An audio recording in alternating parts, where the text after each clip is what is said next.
Did you know that the mysterious nations called Yājūj and Mājūj in Islam are the same forces known as Gog and Magog in the book of Ezekiel, one of the most dramatic end times prophecies in ancient history? Across cultures, they were never described as monsters, but as massive human populations whose movements were so overwhelming that ancient civilizations believed their arrival signaled global chaos.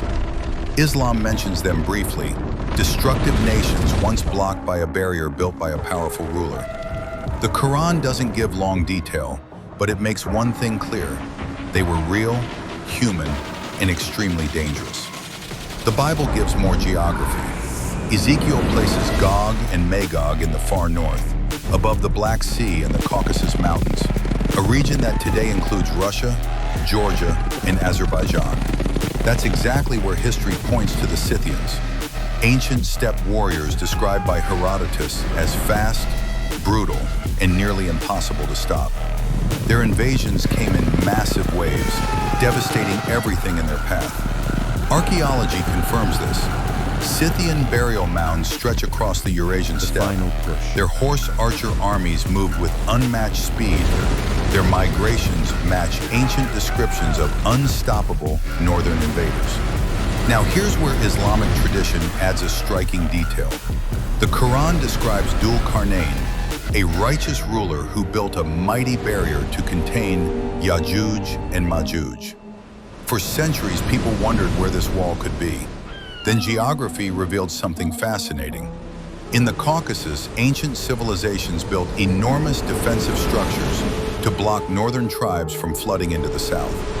Two stand out: the Derbent Wall in modern Dagestan, Russia, stretching from the mountains to the Caspian Sea, and the Caspian Gates near the Darial Pass between Georgia and Russia, one of the only natural openings through the Caucasus.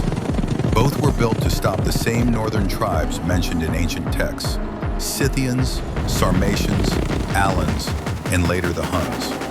Whether Dhul Qarnayn built these walls, or whether they simply echo the same historical reality, the pattern is unmistakable.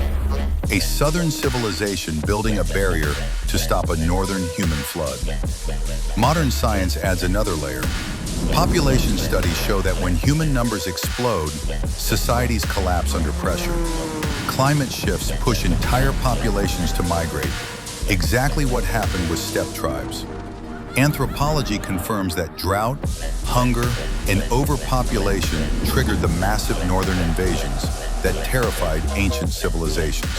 So when ancient texts describe Gog and Magog as a human flood, and modern science describes mass migration as a driver of civilizational collapse, the overlap becomes impossible to ignore. Three traditions, three regions, three eras, one pattern: a massive northern population driven by climate and hunger, surging across the world like a human tsunami. Whether you call them Yājūj and Mājūj, Gog and Magog, or the Scythian waves, the warning is the same. When populations explode, when resources vanish, when migrations erupt, when borders fail, the world enters its most dangerous chapter. And that's why the story of Gog and Magog still matters today. If this story moved your heart, stay with Echoes of Muslim History, where every lesson reminds us who we are and who we're meant to become. Like the video and subscribe.